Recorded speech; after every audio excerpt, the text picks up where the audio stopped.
Hey everybody, happy December. I'm Hello. Jen Fine and I am here to share our December product workshop with you. And I'm joined by Sean, who is our product expert. He's based in Philadelphia. And so it's a little bit colder where he is than I am this time of year. Yes, and rainy. Cold and rainy right now. Need the rain, need the rain. So hopefully everybody in the Northern Hemisphere is snuggled in a warm place and preparing for your 2025 trips and doing lots of planning. So we thought this would be a good opportunity to revisit some old capabilities on the platform in terms of magic links and traveler accounts, but talk about how those work with some of our new features and how you are going to want to get to know traveler accounts more as we roll out autopay in January. So I'm gonna get started and just go ahead and share my screen. And then we're just gonna start just a quick overview of what we're gonna be talking about today. I'm covering magic links and the traveler accounts, and we're gonna kind of talk through all the aspects of traveler accounts. Hopefully some of you have travelers who's made accounts, and we're gonna make sure you see what they see. You know how to know whether or not they have an account, and you can start thinking about whether or not you want to require people to make accounts on the platform for additional security. We're also going to show you the difference between platform white label and white label domain for traveler accounts and touch on kind of what it looks like when you do have autopay and save card on, because to use those features, they do have to have accounts. So it's not an option in order to use those features.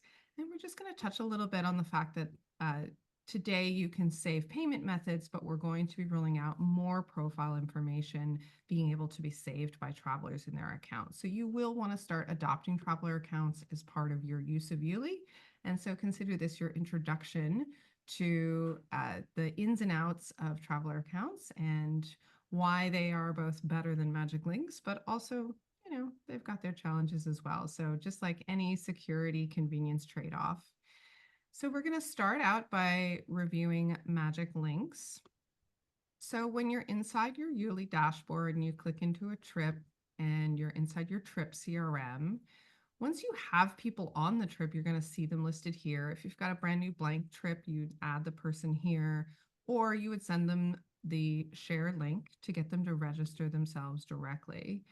But regardless of how you get the people onto the trip, once they have been added to the trip, regardless of their status, they will all have what we call a magic link.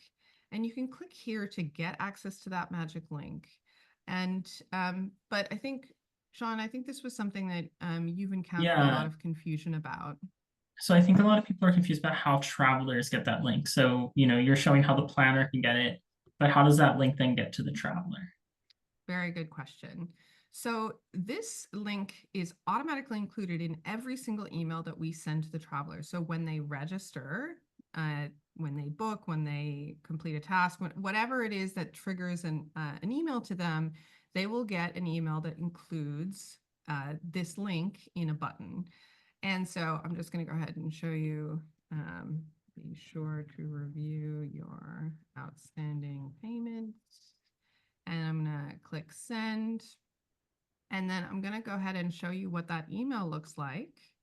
So that email is going to look like this. So based on what you've sent, your logo, this is our standard email template for any of the messaging that you send to the platform. And this is your custom message there. And then there's the view trip button. So there's a link as well as a button that takes them to their magic link. So when they click on that email, it will actually take them to their magic link. So this is Jeffrey Douglas's version, so he can actually see the payments that he has made.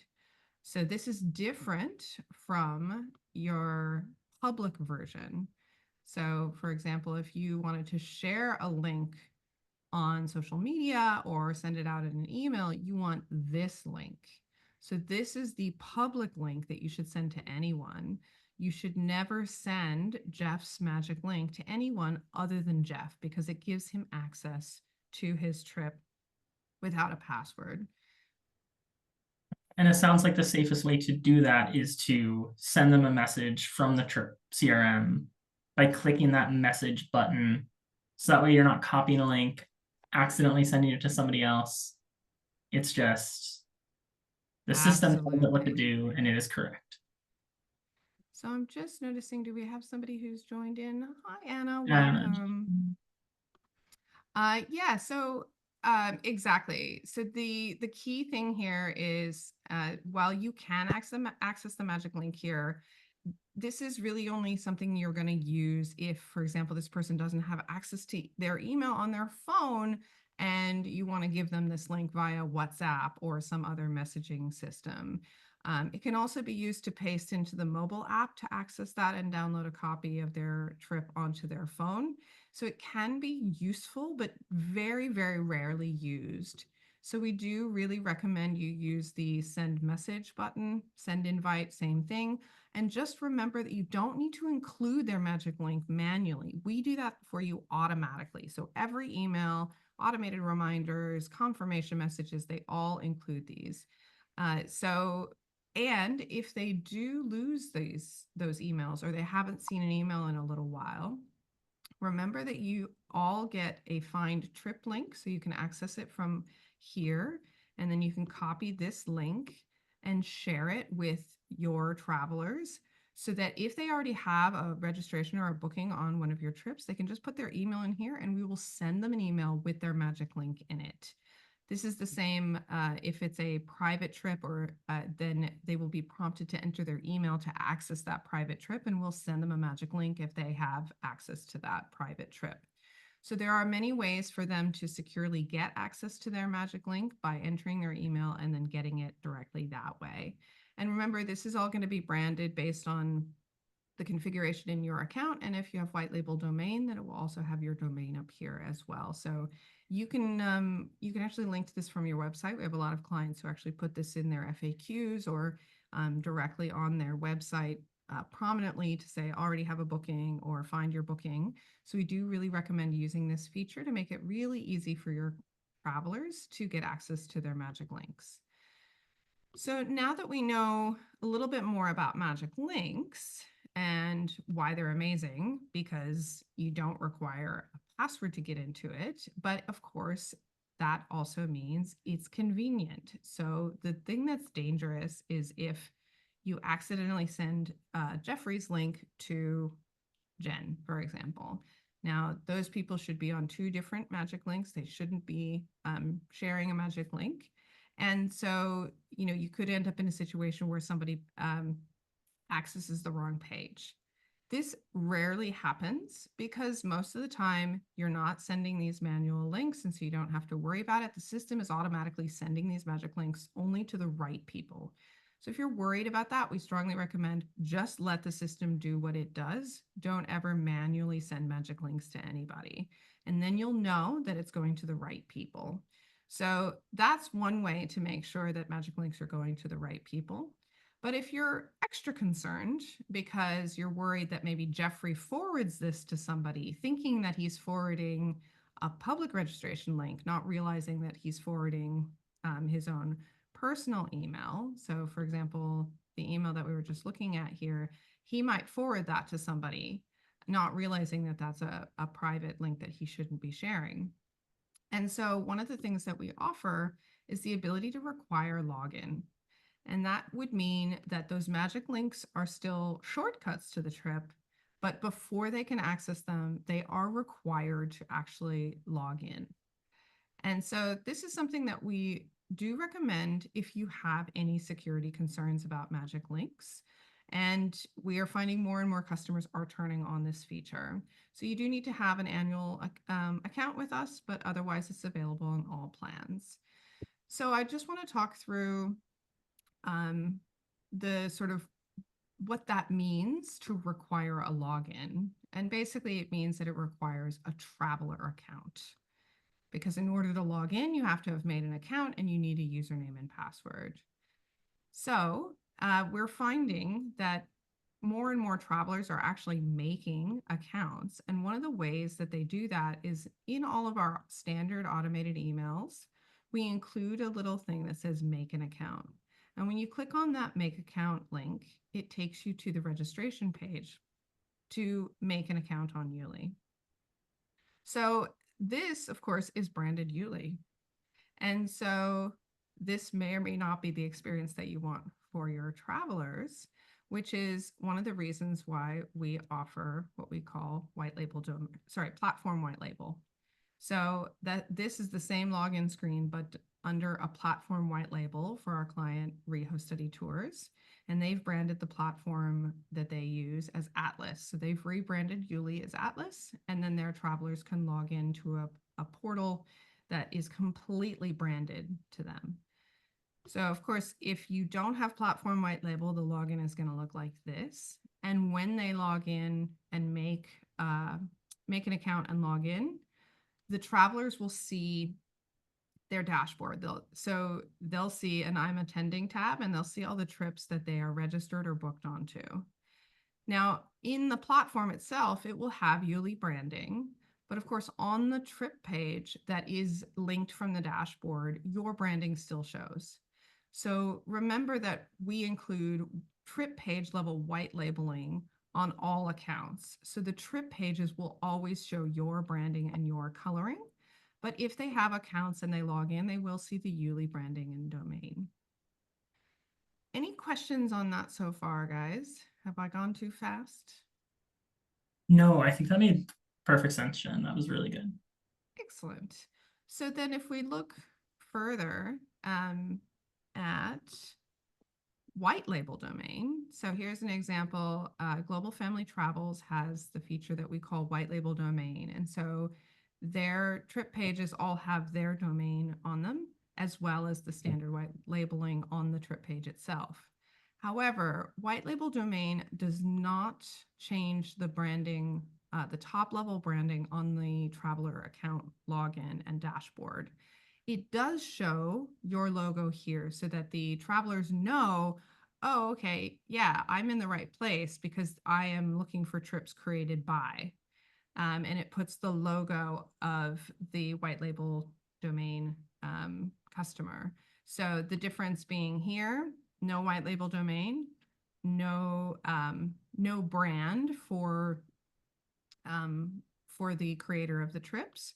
Whereas if you have white label domain, we will give that extra little like, oh yeah, you're in the right place. You're creating an account to access trips created by Global Family Travels, for example. And so, it's just a little bit of a hint. And of course, the platform is still branded to YouLi, and you will need to explain to travelers that you're using the YouLi platform as a mechanism for managing your trips. And so on the lower plans, that works great. And to be honest, we have a lot of travelers who make accounts in this mode, and they're fine.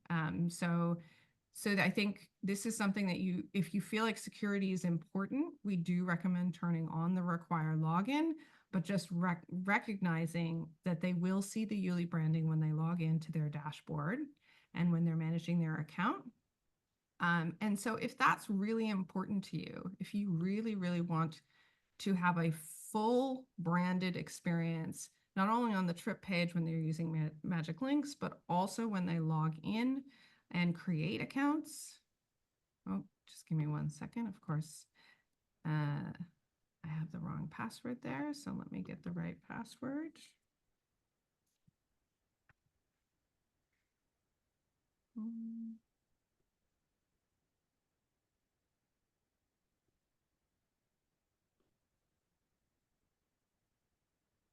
Speaking of security. All right.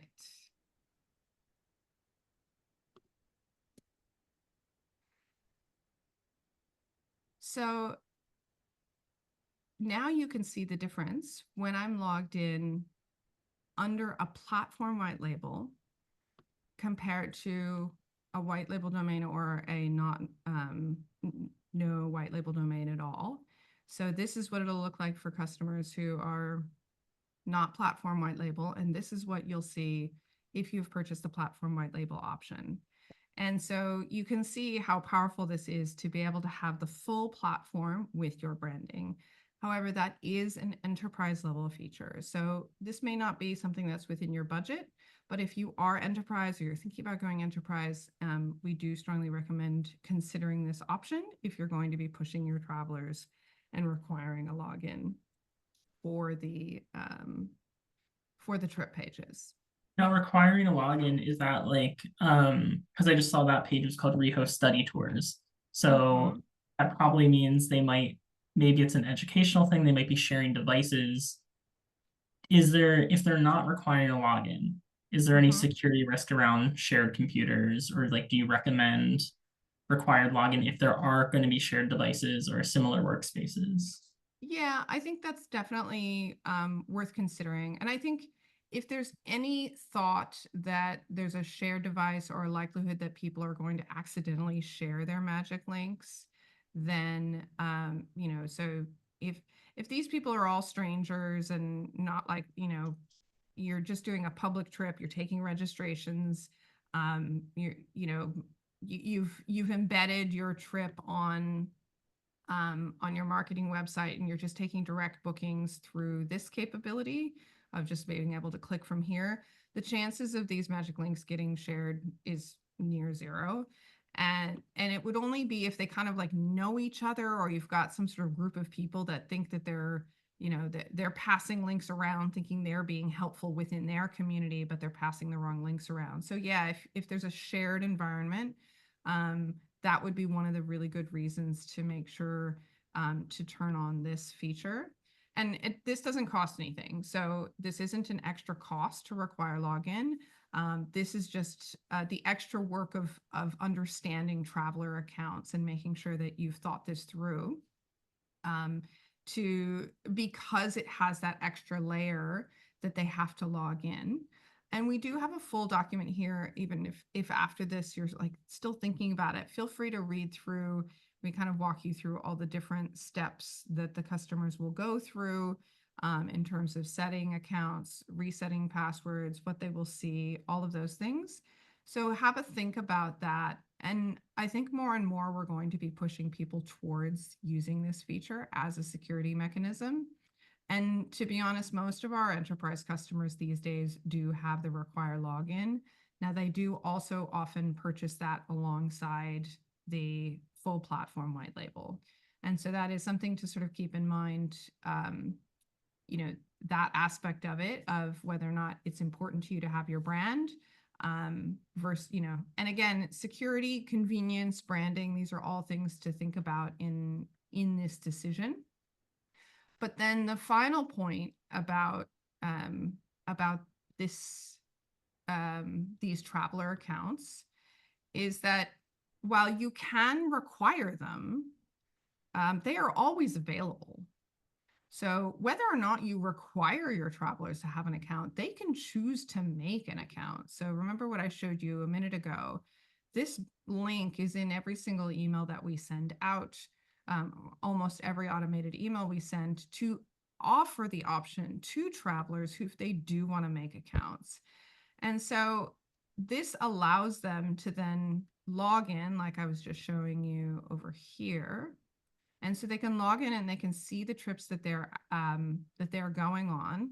And this is just a really convenient mechanism so they can set their user profile.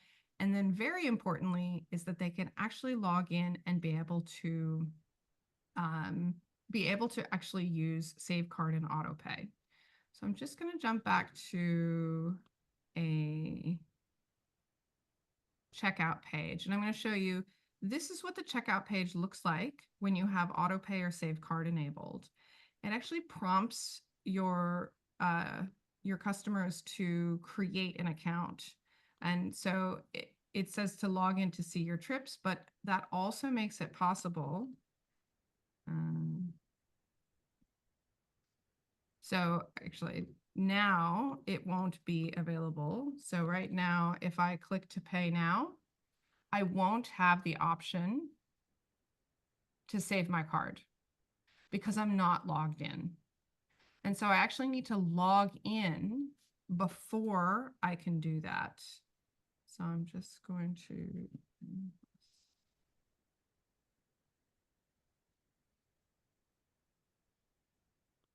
if I've got this right. Now I'm logged in to that account and it warns me and says, oh, you've already registered for this trip. So that's a helpful thing that it does. When you are using traveler accounts, it can also avoid having people double register for the same trip. And it does pre-fill their email address, but at the moment it doesn't pre-fill their other information. And that is something that's coming soon. So we are going to be allowing travelers to actually save more than just their email and their payment methods. But for the moment, their payment methods are able to be saved to their accounts. So they have to make an account, they have to be logged into the account, and then they can choose to save a card for future use. So this is probably one of the main reasons that you're going to end up rolling out traveler accounts. And this is the reason that today, any of you who have turned on Save Card, many of your travelers have already made accounts. You may not even be aware that they've done this. And that's the idea, is you shouldn't have to worry about this, right? And so let me just show you how you can know. I've opened too many windows. Give me 1 second here. We'll jump back here, jump back here. So how do you know whether or not Jeffrey has an account? Well, if you click into his trip board, you can actually see on his trip board whether or not he has an account. And so it's called account login. And if it says no account, then it means he doesn't have an account. So if he wants to save a card or enroll for autopay, you need to send him a message encouraging him to create an account, and or just encourage him to click on the make account button from the email.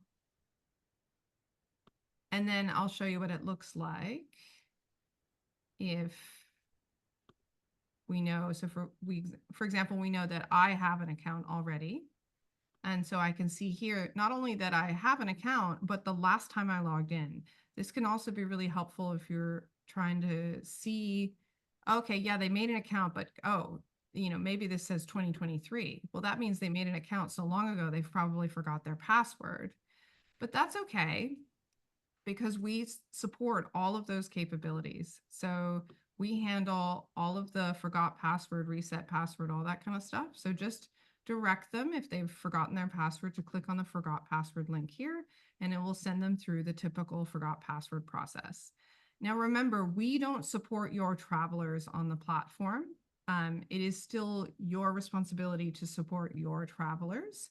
However, if you do have a question about how to support your travelers, how to guide them, things like that, feel free to ask a question. But please just remember, don't forward emails from your travelers to our support system, because then they will become the owner of that ticket. So just a little tip in terms of getting help from us regarding a question from the traveler. Don't forward those emails to us unless you want the traveler to be in the conversation.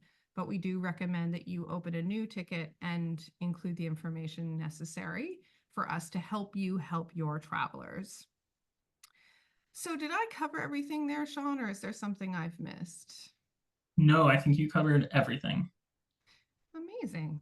Well, I'm excited to get everybody geared up to take advantage of the rollout that's coming in January. And basically, this is all in support of enabling the save card, but also enabling the auto pay, which I know is really, really important to people. So auto pay on Stripe is going to be available to all accounts who have a Stripe connected account in January. So stay tuned for that.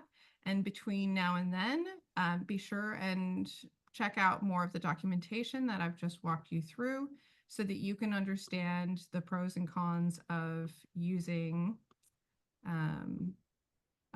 using the traveler accounts, which is mandatory if you want to use those features, and whether or not you want to go a step further and then actually require it in all cases. So remember, that's two different decisions there. You don't have to require a login just for auto pay for everyone. It just means if you turn on auto pay, the people who want to use that feature have to make accounts, but it doesn't mean that everyone has to make an account. Sorry, Sean? So require login, is that available on all plans? It is available on all plans as long as you're on an annual plan or annual commitment. So it Gotcha. is a feature that we do want to support because it is a security feature. But we also want to make sure that you understand what you're enabling, because if you turn it on and you're not aware of what's about to happen, you might confuse your Gotcha. travelers. And So traveler accounts, though, they're on all plans though. So travelers on all accounts can create plans, can use auto pay. That's right. Very Awesome. good. Yeah. So traveler accounts is included in every account that's already available. Your travelers can make accounts as much as they want today. And what we showed to you earlier in terms of, they will log in here or sign up with a white label domain. It'll look a bit like this. And then of course, the ultimate being the platform white label look and feel. But regardless of what level you're on, those are all traveler accounts. So the only difference between those is really just the branding of the platform itself. Great. Yeah, amazing, guys. Thank you so much and enjoy the rest of 2024. I look forward to our January workshop where we will be fully rolling out AutoPay for everyone on Stripe. Look forward to it. Bye, everyone.